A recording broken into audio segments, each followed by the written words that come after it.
ബാക്കി വന്ന ചോറ് കൊണ്ട് നമുക്ക് ഇതുപോലെ സോഫ്റ്റായ പൂരി ഉണ്ടാക്കിയാലോ. അതും വളരെ രുചികരമായ പൂരിയാണ്.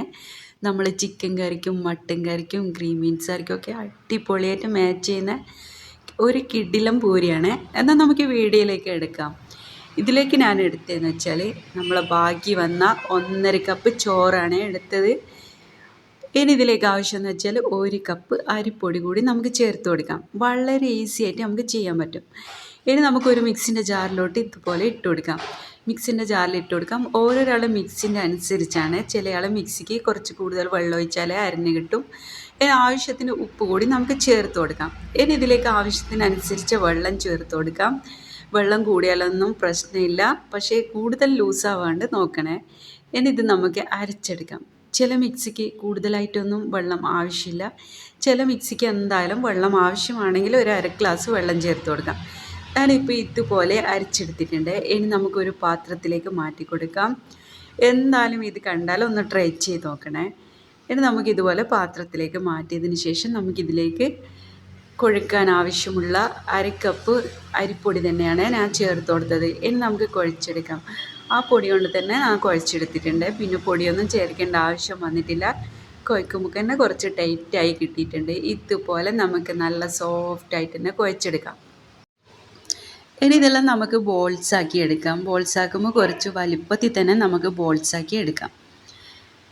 ഇനി ഇതുപോലെ ഈ വീഡിയോയിൽ കാണുന്നത് പോലെ തന്നെ നമുക്ക് എത്ര ബോൾസ് അതിനനുസരിച്ച് നിങ്ങൾക്ക് അഥവാ കൂടുതലായിട്ടാണ് ആക്കണമെന്നുണ്ടെങ്കിൽ കൂടുതൽ നമ്മുടെ കയ്യിൽ ചോറുണ്ടെങ്കിൽ അത് നേരെ ഡബിൾ എടുത്തിട്ട് ആക്കിയാൽ മതി. അന്നേരം കുറച്ച് കൂടുതലായിട്ട് തന്നെ നമുക്ക് പൂരി ഉണ്ടാക്കാം.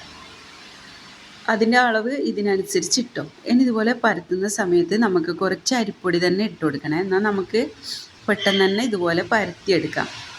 ഇതുപോലെ നമ്മൾ ഏകദേശം നമ്മൾ പൂരിക്കൊക്കെ പരത്തുന്നത് പോലെ തന്നെയാണ് പരത്തിയെടുക്കേണ്ടത്. അതുപോലെ തന്നെ നമുക്ക് പരത്തിയെടുക്കാം. പരത്തിയെടുത്തതിന് ശേഷം നമുക്കിതിലേക്ക് ഒരളവ് പാത്രമാണ് ആവശ്യം.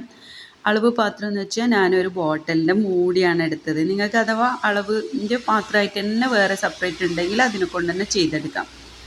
ഇനി നമുക്കിത് ഇതുപോലെ ചെയ്തെടുക്കാം. ഇതുപോലെയാണ് ഞാൻ ചെയ്തെടുത്തത്.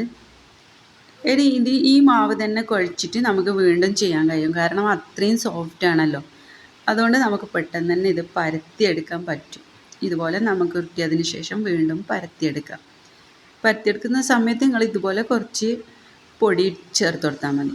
പൊടി ചേർത്ത് കൊടുത്താൽ നമുക്കൊന്ന് വളരെ സുഖമായിട്ട് പരത്താൻ പറ്റും. അതുകൊണ്ടാണ്. ഇനി നമുക്ക് ഇതും അതുപോലെ തന്നെ പരത്തിയെടുക്കാം.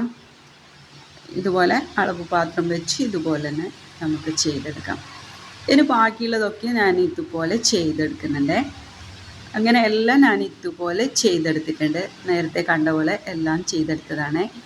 ഇനി നമുക്ക് എണ്ണ നല്ലോണം തിളച്ചതിന് ശേഷമാണ് നമുക്ക് ഓരോന്നും ഫ്രൈ ചെയ്തെടുക്കാം. എണ്ണ നല്ലോണം തിളക്കാൻ ഞാൻ നേരത്തെ വെച്ചതായിരുന്നേ. ഇനി നമുക്ക് ഓരോന്നാക്കി ഇതുപോലെ ഇട്ട് കൊടുക്കാം. നല്ലോണം തിളച്ചതിന് ശേഷം തന്നെ ഇട്ട് കൊടുക്കണേ. എന്നാലേ നമുക്ക് പെട്ടെന്ന് ഇതുപോലെ പൊന്തി കിട്ടും. പൂരിയൊക്കെ പൂരിൻ്റെ അതേ ഇതിൽ തന്നെ നമുക്ക് കിട്ടും കേട്ടോ. ഇതുപോലെ തിരിച്ചു മറിച്ചൊക്കെ ഇട്ട് കൊടുക്കാം. പെട്ടെന്ന് തന്നെ ആയിക്കിട്ട് കുറേ സമയമൊന്നും എടുക്കൂല കേട്ടോ. അങ്ങനെ ഓരോന്നായിട്ട് ഇതുപോലെ ഞാൻ ഫ്രൈ ചെയ്തെടുക്കുന്നുണ്ട്. എല്ലാം നമുക്ക് ഇതുപോലെ തന്നെ ഫ്രൈ ചെയ്തെടുക്കാം. അങ്ങനെ നമ്മുടെ ചോറ് കൊണ്ടുണ്ടാക്കിയ അടിപൊളി ടേസ്റ്റിയായ പൂരി റെഡിയായ. നിങ്ങൾക്ക് എൻ്റെ ചാനൽ ഇഷ്ടമായെങ്കിൽ സബ്സ്ക്രൈബ് ചെയ്യാനും ലൈക്ക് ചെയ്യാനും സപ്പോർട്ട് ചെയ്യാനൊന്നും മറക്കല്ലേ. ഇതുപോലുള്ള നല്ല വീഡിയോസായിട്ട് നമുക്ക് വീണ്ടും കാണാം.